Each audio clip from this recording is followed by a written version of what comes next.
What is going on, everybody? Anon here, and I just recorded the whole video and realized I never set up a stage on this, so you would have had a lot of pictures and not a lot of sound. So I'm going to do this a little bit faster because it is 10 o'clock at night and I'm getting tired. So happy Memorial Day Eve in the United States here. We're going to talk through this week in distribution. Pokemon Magic, and we are going to start with Flesh and Blood. This is Southern Hobbies website. I think it's the cleanest. I've looked across all of them. Magazine Exchange was good. They don't carry all the games, and then they put it behind the login wall. And I don't want to break any rules, so we'll just use this one. So what you don't see here is Flesh and Blood, or Flesh and Blood. High Seas for Flesh and Blood. So High Seas comes out in about 2 weeks. And from what I'm told from distribution is that some of it is at distribution.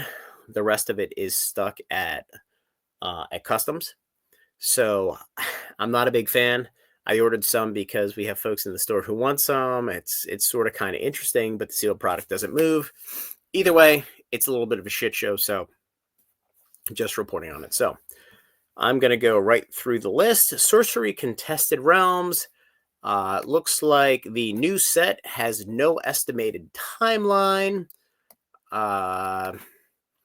There's normally a Q4, I shouldn't say normally, but last year there was a Q4 release just to kind of celebrate the Arthurian Legends overprint coming out. That got moved to Q1 of this year, so it's officially a complete shit show. So this and Fab, you could just move it into New Zealand Dead Games because they're a fucking train wreck. Okay, moving on to the next one. Let's start with Godzilla. So Godzilla is a new Bushi game. I actually saw this at Gamma this year. It looks pretty interesting. No idea what it's going to look like, what it's going to be, but the cards look really cool. I ordered about 100 boxes of it. This comes out in July. And the reason we're talking July is this weekend was pre-release for Destined Rivals. Next week's pre-release for Magic the Gathering. And then after that, we're in a little bit of an air pocket, which thank fucking God, because there's so much shipping that has to be done when these things come in. I think we all need a breather. So, Gundam. This thing is going to be insane. So, this is the next Bandai game. Most of you folks should be aware that Gundam's an IP that really started in the 90s with myself growing up and folks. And the game has been over-ordered many times over. So, Southern carries it, I believe, GTS, Alliance. I don't know if PhD carried the first set. They are going to carry the second set, which is interesting because with One Piece, they don't want to add distributors because they want to make sure it's tightly controlled. So this one's a little weird. But from what I've heard, there are an estimated over 1 million boxes ordered from the first set. I'm guessing, and this is just a total ass pull, they might print 50 to 100,000 in the US. I just totally made that number up. So the allocations are going to be an absolute bloodbath. No idea, just a guess, but the booster boxes come out the 25th of July, and it looks super interesting. You have your pilot, you have your suit, you have your shield, and you have to kind of blow through all of those to win against your opponent. So now we'll see what happens. So moving to Magic the Gathering. Let's see where you are. All right, so Final Fantasy is out, and the collector boxes are nuts. The commander decks are nuts. But what I want to talk about is how are you? Am I blind? I might be blind. The play boosters.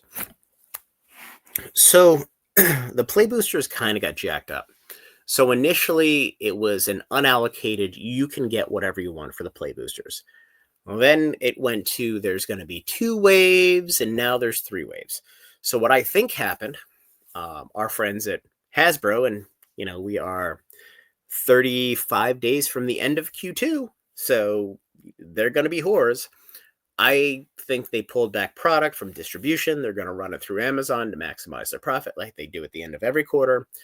They did it with Tarkir last quarter.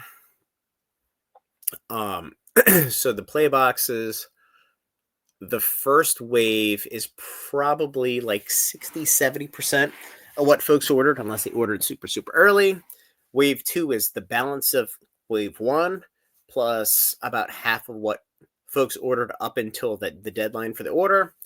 And then wave 3 is the second half of effectively the last 2 days of order. And, those aren't exact numbers or math. I'm just kind of throwing that out there.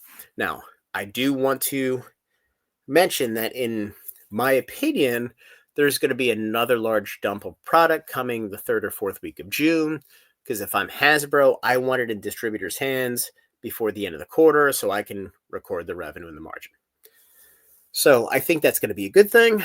But I also think everything is going to be tight as shit for for a couple weeks. And the price point of all these products, including the play boosters, are just, it's going to make some folks pucker. By the way, we're still selling at 140 on our Discord. I'm down to the last, call it 100 boxes, but we'll see. We'll move on to Edge of Eternities, which we're going to sell for $99.99, and see what happens. So moving on to Edge, this is a set that, in my view, everybody's going to overlook. They're going to forget. They're not going to give a shit about. So only 5 SKUs, including pre-release. Only 2 commander decks in the set. But as I've mentioned multiple times, this is either going to be, WotC's going to say, you know what, we don't really give a shit. You're sandwiched between the 2 biggest IPs that or 2 biggest sets we've ever had.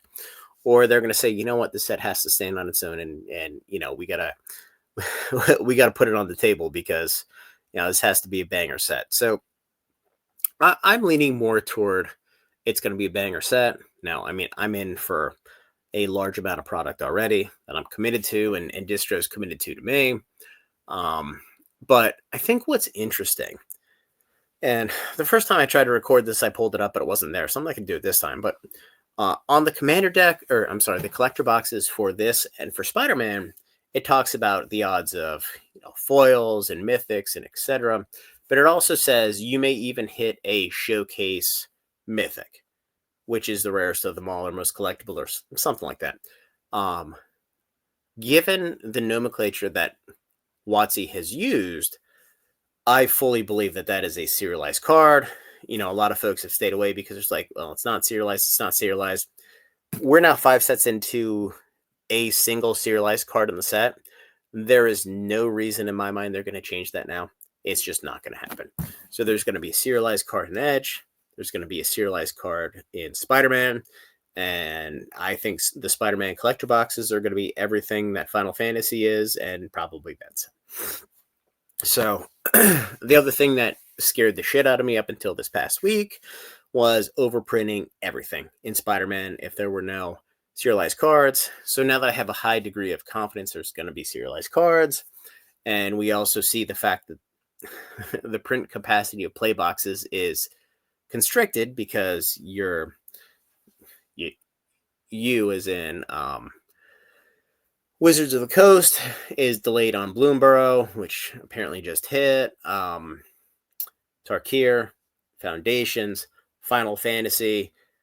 I just don't see a whole lot of printing time being put forth to Edge of Eternities, as I'm sure they're starting to print Spider-Man, as they're saying, like, the amount of product they printed, which is about 50% more than they did for the last couple sets, is just getting annihilated. So they're going to print more and more and more. But they are limited to basically with capacity. So, I hate to say this, but I'm getting more and more bullish on Edge and Spider-Man with every passing day, which quite honestly scares the shit out of me. So, okay, Pokemon. So Destined Rivals is out. Everything's good. Let's talk Black and White. So the PokeBeach article on the short printing, which it doesn't say short printing, it just said there's going to be shortage everywhere, was the dumbest article of all time. They're basically saying, yeah, demand is X and supply is X times 0.2. So there's going to be shortages and people aren't going to get much product. So everybody read that and read into it. Quite honestly, it's similar to the video that Rudy did the other night, which, this one in my view is, I love the guy. I love his videos. But every now and then there's one that's just a little over the edge. where he was talking about the allocations with Alliance and how stores are getting zeroed out. Well, they're not getting zeroed out. They're just getting zero allocation. That video really made it seem like stores are getting something. So they're allocated 40 boxes of collectors, and all of a sudden it's going to zero. They're pulling it back. That's not happening. They're just getting zero. And the reason for that is a lot of these distributors, some of them to their credit, they're trying to make sure every small store gets a certain number of product. But others are saying, you know what? If you haven't spent more than, call it $20,000 with me in the last 3 months or 6 months or a year, you're just not going to get anything. And that's really what the situation comes down to. So I think the video and the headline was super misleading. No different than what the Poke Beach one is. And look, everybody's a headline whore right now on YouTube. So yeah, it kind of is what it is. So Scarlet and Violet, 10.5. The amount of product that everybody distribution has confirmed to me that they've gotten is about 150% of what they've gotten for the initial prismatic evolutions.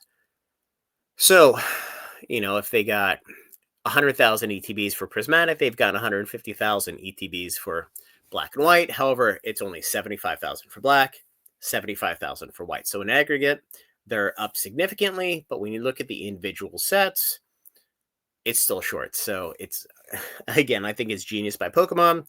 The people that continue to spout that Pokemon's going to overprint and crash their own game, I just think it's laughable because these guys, they're very, very intelligent. And everybody who continues to compare this to what happened with COVID, where it's nobody's fault, it's a black swan event that nobody could predict, they're just wrong. And it's laughably wrong. So there's a lot of product coming out. We're going to start to see allocations from some of the larger distributors here in the next week or two, and then we'll have a good idea. But I have 3 so far, and they're all 2.5 to 3 times what I got from Prismatic. So not really concerned here. So moving, one last thing, MEO1, which is the Mega Evolution set, the standard set in September. We're going to see that probably drop in the next, in English, in the next 4 or 5 weeks, we'll start to see some information. But in Japanese, we're going to start to see it in the next probably week or 2 or 3. So it's going to be interesting to see, is it truly a base set? Is it a mini set? What really is it? And more importantly, what does the print capacity look like? Because, we just talked about Magic having constraints on their print capacity, which I didn't know about. But we know for absolute certainty that Pokemon's had capacity, has had restrictions on their print capacity. So as that starts to free up and they create new lines and they open new facilities, they migrate the European printing from the US to Europe. What does that look like? Are we going to see 3 times the amount of product at release? That would be phenomenal. I would love that. Now, the downside is if you pre-order MEO1, you're going to get your face ripped off. But, it kind of is what it is, When the market goes up, you win. When the market comes down, you lose. So it's going to be super interesting to see what happens. And again, those of you who think that Pokemon's going to go back to the bear market and overprinting for the last 2 years doesn't understand how the corporate world works. They don't have shareholders. They don't have a control entity because Nintendo owns a third and the other 2 groups own a third. They don't have anybody they specifically report to.